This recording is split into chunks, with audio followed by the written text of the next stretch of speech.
This is Andrew Decker, co-owner of Tighten Up Fitness. This is our 11th year as Tighten Up Fitness. I'm not a registered dietitian, but I'm gonna go over some current diet culture hacks for you guys.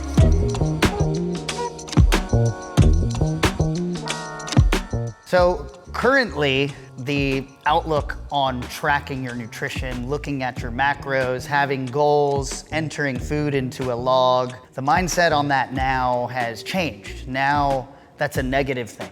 You are obsessive. It could develop psychological behaviors and disorders that are unhealthy. And while I understand that, I want to show you guys both sides of the coin and then go over some coaching to help us all hopefully land in the middle ground and have a healthy relationship with food while yet not feeling bad or developing disorders while trying to track your goals. So to show you what I mean by this new viewpoint from diet culture to paint a picture for you guys is this. If you were to track your bank account and follow the paper trail of money in, money out, because you have a goal of saving more money for whatever reason, that's viewed as okay. But if you enter food into a log and you track your food from morning to night because you have a goal, whatever that goal may be, that's viewed as don't do it, that you could develop some serious behavioral problems, psychological disorders, you could become obsessive. I think that there's a middle ground there. To paint the picture further for you guys, this actually has happened to me where we're out at dinner with friends, my girlfriend and I, and we're not eating, but we want to be part of the social atmosphere. So we're at the table, just having a couple drinks, a beer or margarita, and people will ask, hey, why aren't you guys eating? Why aren't you and Paige eating? Well, that's because we're saving money, we're trying to cut back. We ate at the house, but we didn't want to miss out on the social aspect and have time with you guys. So we just came out for the drinks, so we saved money that way. Everyone at the table is good for you guys. You're going on a trip. That's so smart. I should do the same thing. It's amazing. I think that you guys would still hang out with us regardless of trying to cut back and save more, so it allows you to travel and have some fun. You see the problem here now. Now watch. Me and my girlfriend are out to eat, but we don't eat. We just each have a drink each, a margarita and a beer. Hey, why aren't you guys eating with us? We noticed you didn't order any food. Oh, well, that's because we're trying to lose some weight. We're cutting back on calories because we have a 13-week program we're part of, and we want our results when we check in to show these changes, whatever those changes are. Oh, that's terrible. You guys are obsessive. You guys shouldn't be thinking like that. You should be able to eat whatever you want. You should be able to have fun with us. Immediately, those goals are discounted because one is a financial goal, one is a fitness goal. Same thing with tracking your banking statements and entering food on a log. So I showed you both sides of the coin. Let me show you how to land in the middle and find some balance, not obsessing, but yet not losing sight of your goal.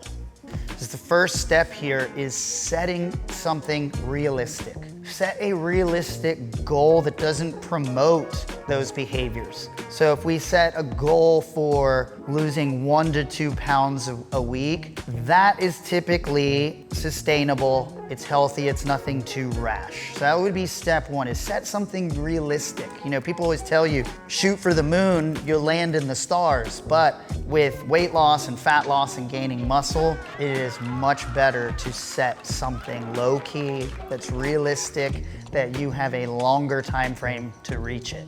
Item 2, set gradual and small changes to your plan. For example, I use this one all of the time. If I'm trying to get leaner and I'm not happy with fat loss or weight loss or the way clothes are fitting, I will simply go from averaging 10,000 steps a day to 13. That's just a tiny bit difference, but when you apply that over a long period of time, it equals a gigantic change. Another one would be drinking alcohol, something we can all relate to. Instead of having 3 bourbons on the rocks, I will cut that down on the weekends to 1. The difference over a long period of time is gigantic. I haven't given anything up. I haven't done anything drastic or rash. Focus on making healthy changes without cutting stuff out. I see this all the time with fitness, especially coming from people that I inherit from another trainer. They told me I couldn't eat this. They told me I couldn't eat that. They told me I couldn't have this after 7 p.m. And the way I learned it that stuck with me was the bow and arrow analogy. The more you tell yourself, I can't have pizza, I can't have those drinks, I can't eat sweets, I can't eat after 6 p.m. There is so much tension on that bow that when you do slip, you slip hard and that thing skyrockets in the opposite direction. Whereas if you simply said, I'm not gonna give up alcohol completely. No, I'm not gonna go cold turkey, because when I go out with friends, I'm more than likely gonna have 1 or 2 drinks. But as long as I limit the frequency of that and the volume, I'm happy. I didn't draw that bow back. I'm not having all this pent up wildness that's gonna unleash when I least expect it.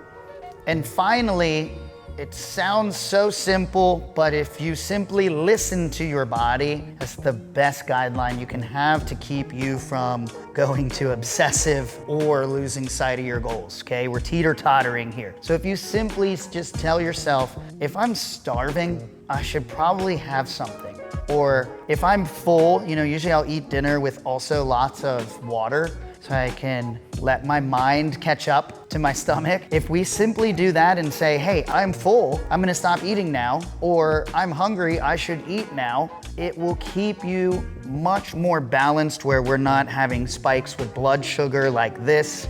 We're just nice and even keeled, steady Eddie. That will help you from tipping one way or the other while not losing sight of these goals that you've set. Hopefully you see both sides of the coin here and we can meet in the middle.